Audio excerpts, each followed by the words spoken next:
Ayan, ready na siya. Pwede na tong tirain.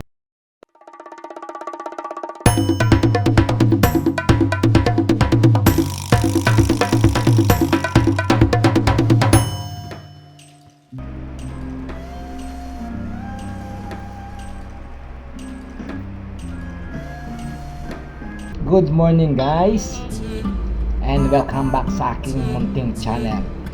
For today's episodes, magluluto tayo ng special ulam, isang adobong chicken feet. Hindi basta-basta adobo, kasi gagamitan natin ng pressure cooker para mapabilis at maging tender. Kung na-try nyo na yung last vlog ko about the Spanish style bangus gamit ang pressure cooker, at ito naman totally different but still and delicious. I don't think so. No, no, no, no. Ayan, ito yung mga gagamitin natin o kakailanganin natin. Siyempre meron tayong chicken feet, tapos adobo spice, konting toyo, suka, sibuyas, bawang, paminta, at brown sugar. Meron din tayo na ketchup, tamis hanghang para may konting hanghang at saka mamula-mula. Tapos meron tayong daon ng laurel. Kailangan lang natin ng konting patient pero hindi matagal kasi mabilis lang ito. Gamit natin ang pressure cooker. Unahin natin, hugasan natin tong ating chicken feet. Alam nyo ba, maraming health benefits ang chicken feet. Full of collagen, kaya perfect sa ating skin at joints. At hindi lang yun, siyempre masarap din.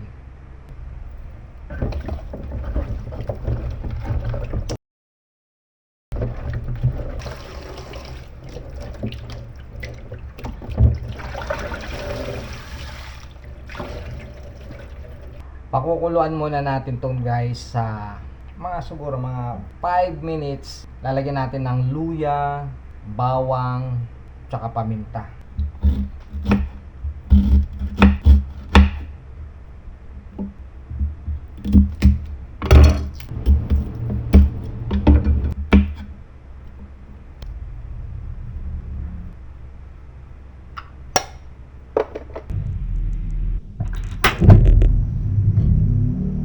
Ngayon naman, habang pinapakulo natin mga 5 minutes, iwain na natin yung gagamitin nating bawang at saka sibuyas. So, bawang at saka sibuyas lang. So, yun guys, kaya linaga muna natin ng 5 minutes sa kanyang na may luya. Ang purpose doon para mawala ang kanyang lansa. So, ganito lang ang bawang sibuyas natin. Ganito lang ang hiwa kasi nga hindi na natin ito igigisa. Ididiretso natin sa rice cooker, sa pressure cooker.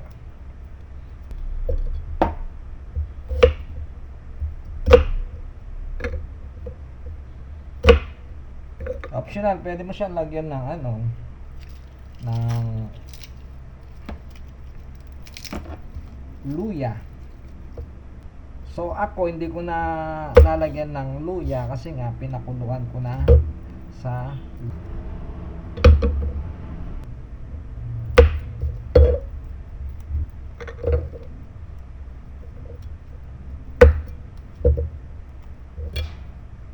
yung mga bawang natin, hindi na natin tinagtad, iniwa lang natin.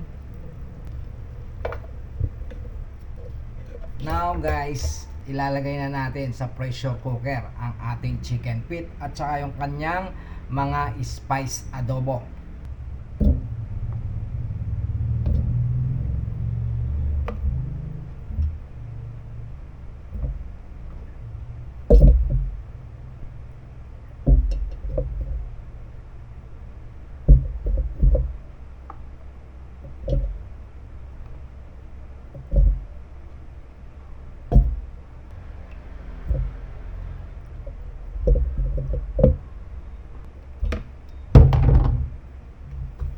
I'm telling you guys, hindi lang siya mabilis pero ang lambot ng chicken feet na parang matutunaw sa bibig.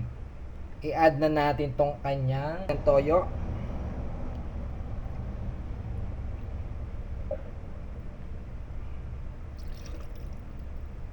Ayan, lalagay na natin tong suka. Lagay na rin natin tong kanyang garlic. Tapos tong onion. Daw na laurel. Paminta.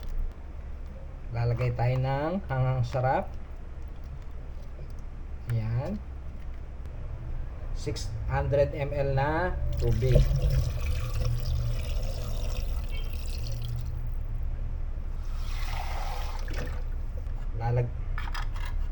Maglalagay din ako ng turmeric.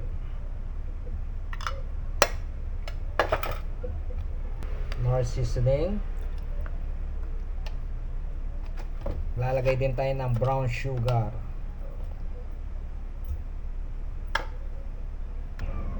Chicken cubes. Now, isara na natin itong kanyang lid.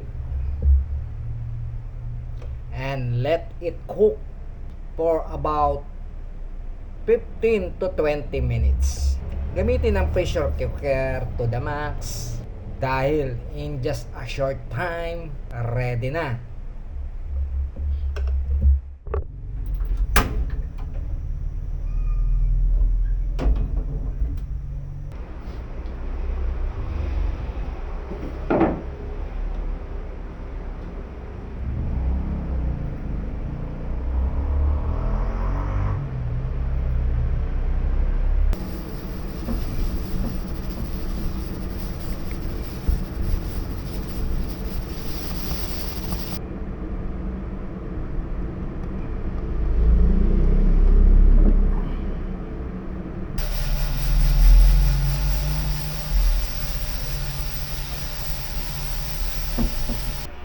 So, yun na nga no guys. At natapos na yung ating... So, mamaya bubuksan natin. Palalamigin lang natin para hindi sumabog yung ating pressure cooker. Guys, eto na yung ating linutong chicken feet sa pressure cooker. Pinasingaw na natin to kanina eh. So, ayan. Ayan siya. Ayan, ready na siya. Pwede na tong tirain. So guys, kuha tayo ng kanin. Tapos titikman natin. Leaving. Okay, sandali.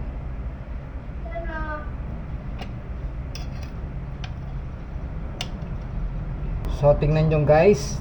Super tender na chicken feet.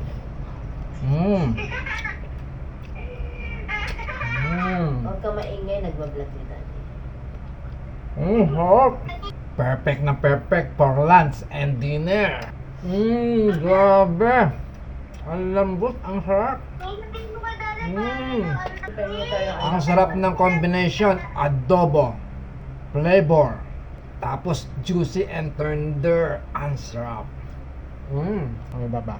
Hindi siya mahirap lutuin guys. Di ka na magigisa. So kanina pala naglagay tayo ng vegetable oil. So di ba? Para tayong chef na. Napaka-easy.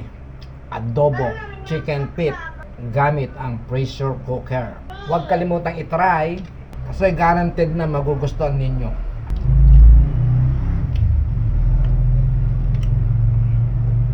So paano guys? Thank you for watching. Don't forget the like and share and subscribe for more easy and delicious recipe. See you next episodes. Paalam!